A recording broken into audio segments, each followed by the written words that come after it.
Hey guys, good morning. So we're less than 3 months away from general elections, and I want to make something absolutely clear. There will be no free and fair elections under the PPP, right? There never was, and there will be no free and fair election in 2025 under the PPP. For the last couple of months, I have seen the PPP, this administration, do everything in their power to not have a fair and transparent election. Why is that? Now make it make sense. This is the party, this is the political party that has been claiming for the last 4 years. Every time they campaign, every time somebody open their mouth to criticize them, it's always about the rigging of the attempted rigging of the 2020 election.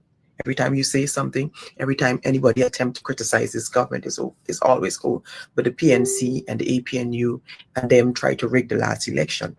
Now, if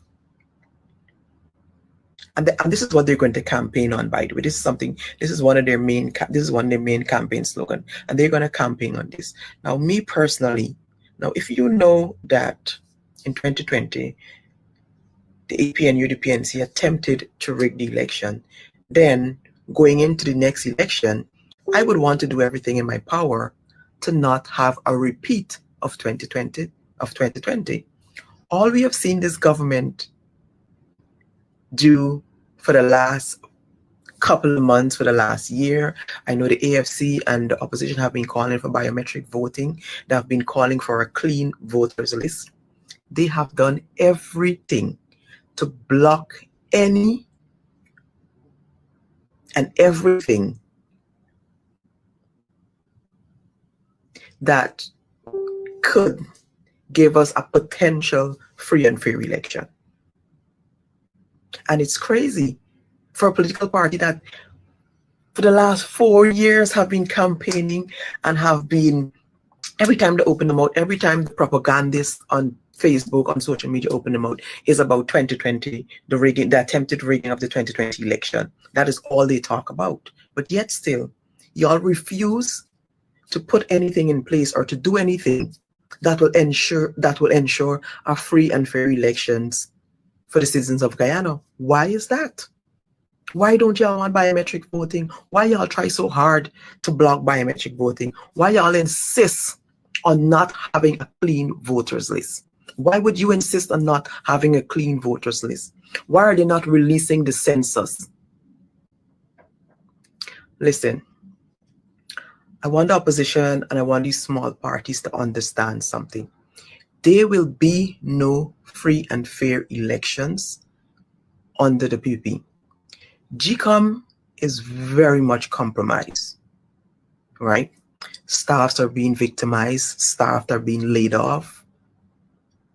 Claudette Singh is in the pockets of the PPP, and she will do whatever is necessary to ensure they're going to attempt to ensure that the PPP stay in power. Like, you hear what I said? They will attempt to ensure that the PPP stay in power. So now is not the time for these small parties and the opposition to be attacking each other. Fine, you guys don't want to you guys don't want to collate, you can't get along, you can't come to a final decision as it relates to collating for the upcoming election. That is okay. You don't have to collate. Go by yourself, run by yourself. Allow Nigel to run, allow Aubrey Norton to run, allow T. Mohammed to run, allow VPAC Durham Best to run. I don't know that there's any other small party that is contesting the upcoming election by themselves and not collating. Fine, you don't want to collate, then don't collate. But what I want these small parties to understand, and the opposition leader to understand, is that y'all need to come together. Y'all need to find a way to meet and discuss how y'all are going to handle the PPP and everything that they're trying to do, because it has to be a collaborative effort. If not, GCOM and the PPP will do everything in its power to keep them in office. we're seeing it happen every single day. For example, they're now about to change the laws as it relates to claims and objectives.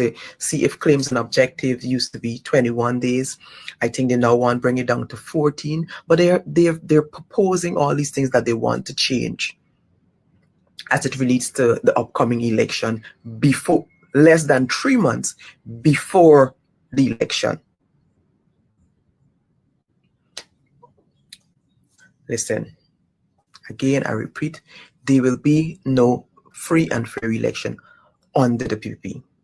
So these small parties and the opposition need to find a way to work together.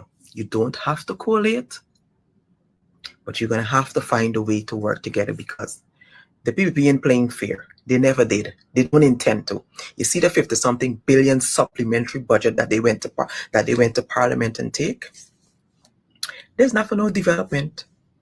There is campaign money, right? When y'all ever know the PPP does refuse businessmen money for campaign? Right now, the PPP are refusing businessmen money that are offering them money to campaign. They don't want y'all money. They done thief enough and they done got enough. They get 50-something billion that they just went back and take. So don't offer them no money. They want y'all money. They don't need it. This is why they're refusing y'all money. Because they got 50-something billion to campaign. They're going to pay who they got to pay. You understand? They're going to buy who they got to buy. You're going to see everybody coming out here and claiming vote PPP and being PPP loyalists and jumping over to go over to the party. Plenty more of them to come. But all I'm saying is that these small parties, these new and upcoming party, need to find a way to work together for these upcoming elections.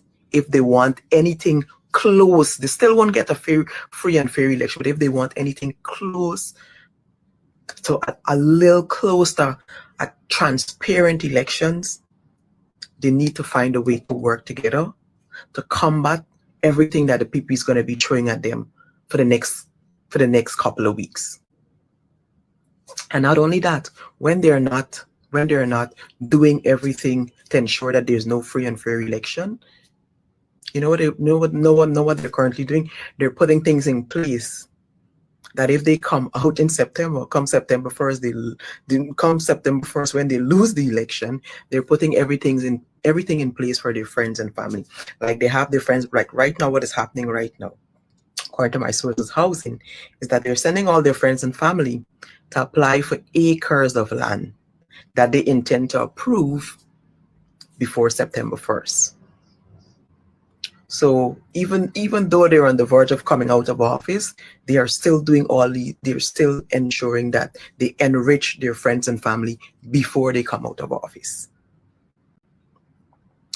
So we, the 592, we, the citizens of Guyana, we will have to be the guardian of the democracy. You see what the last set of guardian in democracy do to we?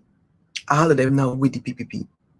So you understand? So we, the people, y'all, the people that punishing in Guyana, y'all need to be the guardian of the democracy, because it's talking about y'all future, y'all children future.